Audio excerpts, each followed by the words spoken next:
I just love her. She is a spiritual teacher. She's a speaker. She opens up her house to many students like myself to teach intuition and to help people reach their full potential. So I'm excited tonight that we all are going to witness her speaking and teaching, and hopefully she will impart a little bit of wisdom into all of us this evening. So I introduce my spiritual teacher, mentor, and friend, Miss Diane Brandon.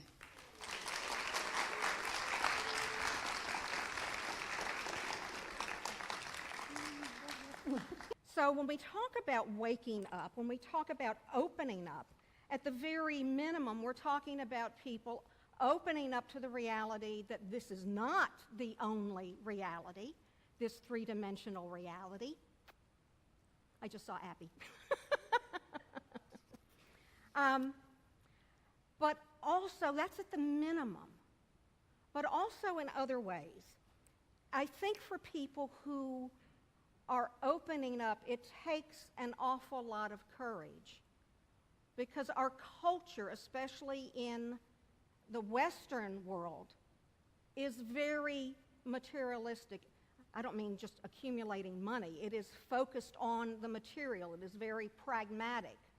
And so how many of you, as you have expressed spiritual things to people who may not have been receptive, have been told you're weird or you're different?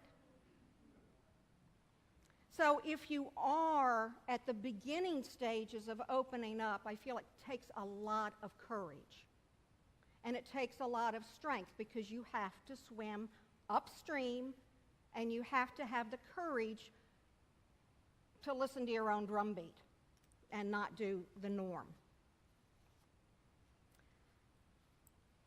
Also, as we're opening up, especially if you've had an experience that has opened you up, that has thrown you off, you lose your sense of what the norm is. And I'm going to read another quotation to you. This is by André Gide, who was a 20th century French novelist. One does not discover new lands without consenting to lose sight of the shore for a very long time. So have you ever gone through a shift and you're in that in-between stage and you're not really sure where you're going? That can really test your faith. That can test your sense of, do I persevere? Do I continue on? So I think you have to applaud yourselves for having that faith, for continuing to push forward. In addition to the opening up spiritually, we also know that we're in the midst of a huge paradigm shift. And I think this is a little bit different from opening up spiritually, because a paradigm shift is really involving our mental attitudes, our mindsets, our belief systems. So that's another shift that's going on. I actually feel that as a species, we have been seeded from at least the mid-20th century for shifts and changes. And I feel, again, that some of it is vertical and some of it is lateral, and I promise we'll get into that. But first, what I would like to do, oh, a slide, please. I'm very bad at remembering to shift the slides. It's a very mundane slide anyway. Well, that was about being seeded as a species. So you heard me. We don't need to look at that.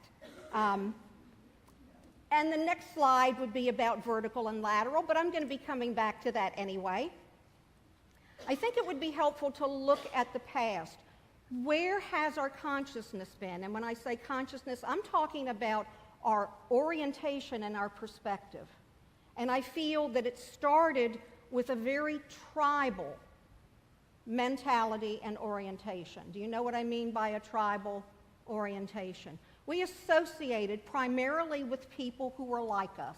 I think this probably started when we were evolving, because it was survival. You know, if you didn't know where this quote-unquote foreign person was coming from, you didn't know if you would be attacked. My friend, Bernie Ashman. Thank you.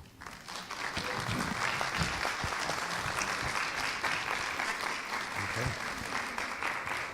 Thank you. Who takes this? I think I've got everything.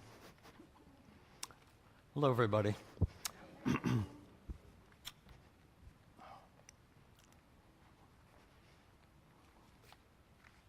Can you hear me okay in the back? Great.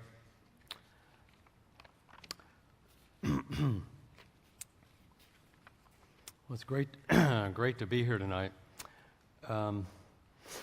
When I was thinking about this talk on the way over here, I actually thought of something that one of the baseball players said that I really liked, Yogi Berra. And he said, when you come to a fork in the road, take it. And I always thought that was an interesting way to put it. And sometimes I feel that way about this time period. Yeah, I'm not going to spend a long time on the different ages, like the Aquarian age, the Piscean age, the Aries age. The research I did, usually people go back to like 10,000 BC to 8,000 BC to the age of Leo, and they'll go through all the signs to get us to where we are now. One thing that people find kind of interesting, and I did, about the way these 2,000-year periods work, they go retrograde. Somebody was surprised on Facebook one day. They asked me, well, if this is the age of Aquarius, why wasn't the previous one Capricorn? Why was it Pisces? And it has to do with something called the precession of the equinoxes. And without going into a whole astronomy explanation, the thing I found really kind of fascinating about this time period is, in my opinion, we're really right at the beginning of the Aquarian age. And by beginning, if you're talking about 2,000 years, and say it started in the 1950s or 1960s, that's not that long ago when you start thinking in terms of 2,000 years. So at the beginning of the Piscean age, and you go back to like 1 AD, 2 AD to where we are now, it's an incredible amount of time period. What I have really felt about this time period and why it's so, in some ways, it's really gut-wrenching. It's very emotional. You just listen to the news and how people react to a statue or react to words that people say. And when you start combining Pisces, the age of Pisces, with Aquarius, in many ways we're still overlapped by the Piscean age. It's still in the atmosphere. It's certainly not over at this point. This is the first time that one age going into another is like a handoff between one outer planet to another. Neptune rules Pisces. Uranus rules Aquarius. And when you put those two together, that's quite a gigantic amount of energy that's really available on this planet right now. Pisces is a water sign, as most of you know. A lot about intuition, feeling, emotion. Aquarius has so much to do with the mental side of life. It's the logic, reinventing of oneself, freedom. So this is a rather powerful time period right now. I have a book at home by an astrologer from England, Liz Green, and it's called The Outer Planets and Their Cycles. And on the outline, in the notes that I put down, there was a chart in there by Carl Jung's daughter that I brought with me tonight that I really wanted to spend most of the time on. She really came up with an idea how to illustrate the Aquarian age. And what she did, if you look at this particular chart, she put as the ascendant or rising sign Aquarius. If you have most of you had charts done, or have several of you not ever had your chart done?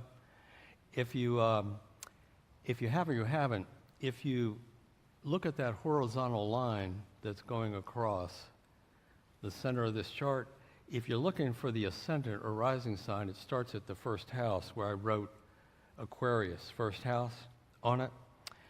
And what she did was, whenever she was researching an age, whether it was Pisces or Aquarius, she just made that the ascendant, and went around and set up a chart from that, which I found really kind of a fascinating way right now to explain, in some ways, what's going on right now.